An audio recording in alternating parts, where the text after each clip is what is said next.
तर रात्री टाकला एवढ्या जोरात झोपेतून पायाला चावला की ते पूर्ण पाय रक्त झालं होतं. तर सकाळी जेव्हा मम्मी यांना आंघोळीला बोलत होती तेव्हा दोघं जण जाऊन कसे वर लपलेत बघा, कोणालाच माहिती नव्हतं असं वाटलं त्यांना. तर मी तिथून गेलो स्टेशनला आणि परत आलो घरी. तर जेवण वगैरे घेतलं, आज लवकर जेवलो थोडं आणि शॉपचं काम वगैरे पण आवरून घेतलं, पीठ वगैरे मळलं आणि पिल्लूला बघतो तर पिल्लू एकदम वरती जाऊन बसले. तिथून मी निघालो, बाहेर झाला थोडं, मग हा कॅन वगैरे घेतला आणि शॉपवरती पोहोचवला. तर तिकडून मी गाडी काढली आणि स्टेशनला गाडी पार्क केली आणि मी हा झेंडा बघा डोंबिवलीचा सगळ्यात उंच झेंडा. तर मला लस्सी प्यायचं मन झालं, मला लस्सी वगैरे पिऊन गाडी ट्रेन पकडली आणि पोहोचलो मुंब्रा स्टेशनला.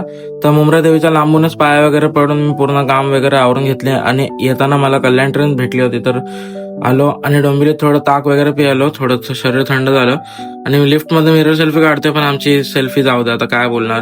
तर टकल्या बघा मम्मीला जाऊनच देत नव्हता आणि यांचं काय चाललं होतं काय माहिती, मम्मीला पाठवायचं नव्हतं वाटतं शॉपवरती. आज उड्या मारून मारून तिला अडवत होते, पण मम्मी ऑलरेडी डोअरच्या त्या साईडला होती, तर हे लोक काय करू शकत नाही. आणि मी आलो संध्याकाळी शॉपवरती घराची कामावरून. पप्पांना बघतो तर पप्पा ऑलरेडी पोहोचले होते.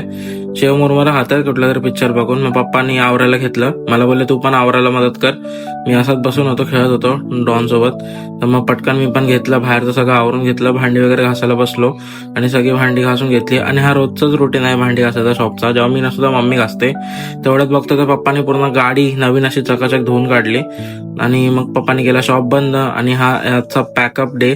तर तिकडून मी आलो घरी आणि नानकटाई वगैरे खाल्ली पप्पाने आणलेल्या जॉबवरून, ते आणतच असतात 15 दिवसातून एकदा.